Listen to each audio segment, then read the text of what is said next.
Hello everyone, Tina here. I hope your day is going wonderful. Thank you so much for joining me. Today we are going to create a card with the Spellbinders Large Die of the Month Club kit for December. It is a layered stitched background, that's the name of it, and usually when I create cards with Spellbinders stitch dies, I do a faux stitching where I don't actually do stitching. I thought I would break out the needle and thread and do a little stitching for my project today. This does have a border die set, which is nice too. And all these layer together to create a really fun effect, kind of like a kaleidoscope die set. We are going to start off by grabbing our thread and our needle. We're going to die cut out our background panel.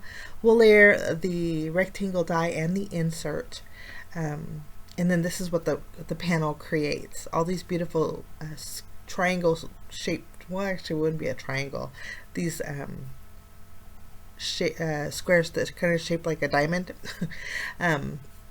There is a larger hole in the center, so because that's where you're going to be multiply, you're going from top to center, top side to center, you're going to keep going in that center one, so it's a larger hole, and that makes it really nice and easy to sew.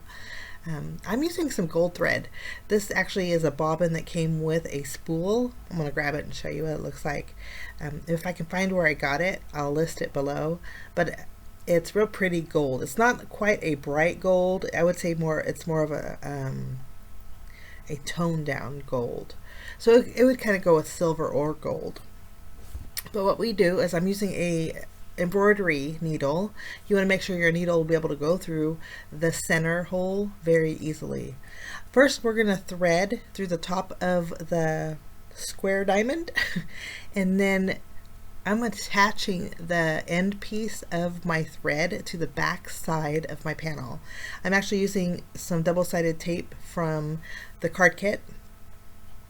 This is great stuff. I'm just keeping the release paper on it.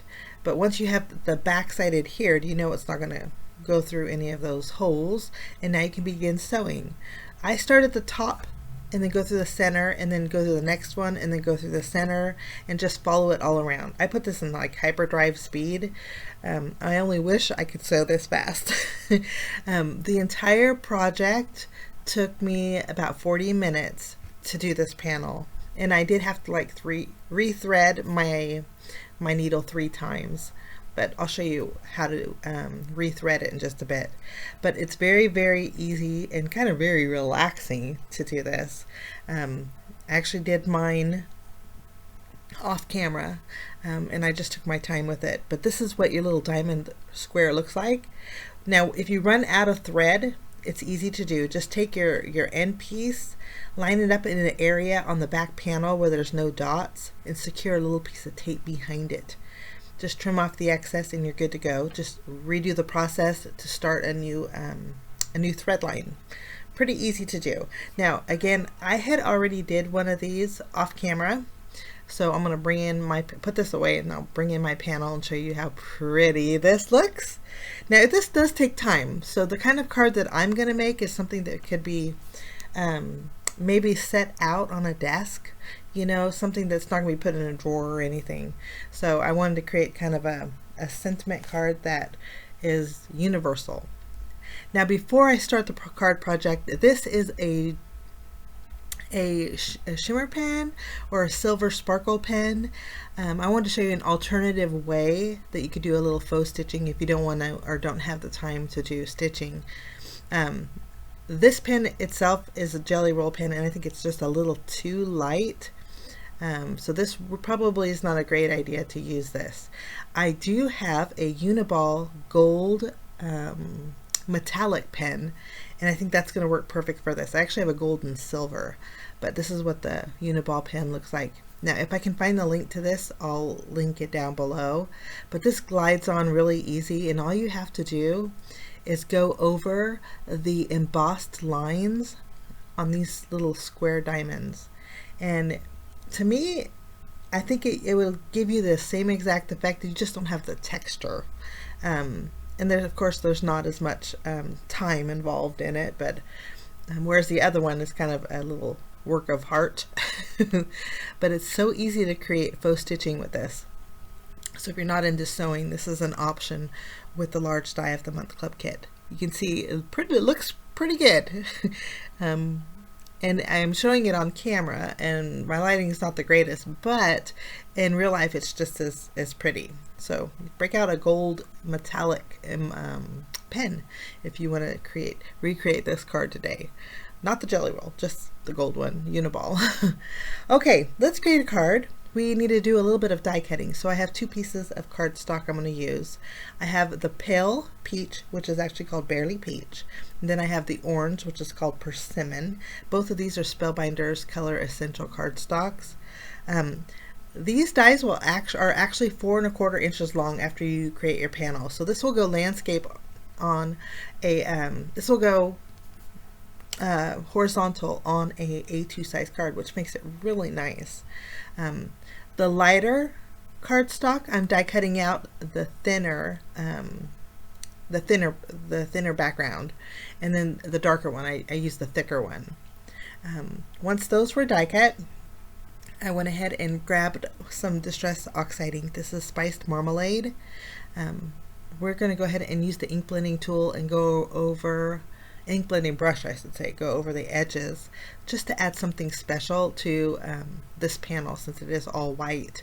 Now I'm using this over my gold thread. I wouldn't recommend doing this over a lighter thread. I think you would color the thread, so you might want to do this before. But okay, next we are going to adhere our first layer to our thicker layer, and you can use tape, or not tape, glue, but I'm going to use my tape runner. It's just easier.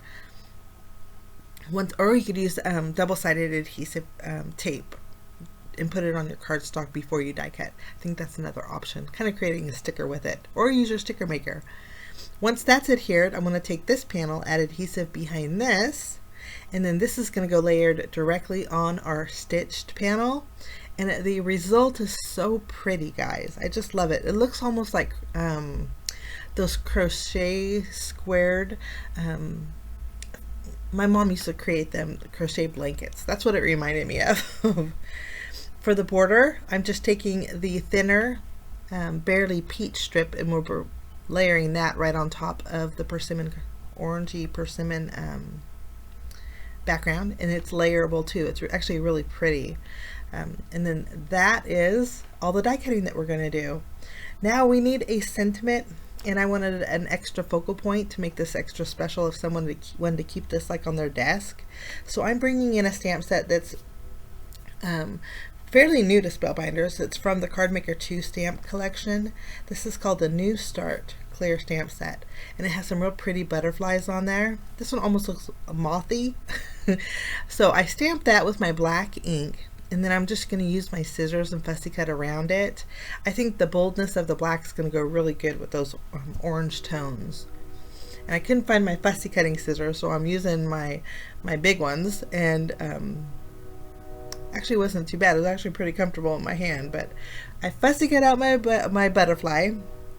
And now all we have to do is stamp our sentiment. Lots of inspiring sentiments in this stamp set. I chose the one that says each day is a new start. So I think that'd be really pretty on a desktop. I'm going to go ahead and take some double-sided foam adhesive sheets.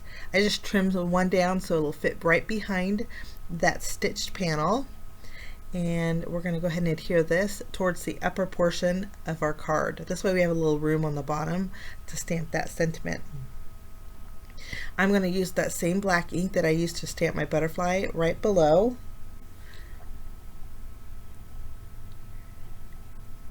I'm making sure it's going to get centered here. And it's stamped beautifully. Now we'll remove the release paper off of our stitched background, and we'll adhere that directly to our card base. And again, this panel, if I were to flip it horizontal, is perfect 4 1/4 inches. So it'll fit the length of, or the width of my A2 panel, which is really versatile. I like that. Now with this border strip, I'm going to go ahead and add this to the very bottom. There's going to be a little bit overhanging, but I wasn't too worried about that. I do end up putting in a little sparkle to the center of those stitched holes with some silver color essential gems, and I also put some gems on the body of the butterfly too, because I do need sparkle. And that finishes my card today, guys, using the Spellbinders large die of the month club kit for December. It's called Layer Stitch Background, and you can see it'd be a cute little card to put on your desktop or a gift to give. Have a great day. Thank you so much for joining me. We will see you again real soon. Bye bye.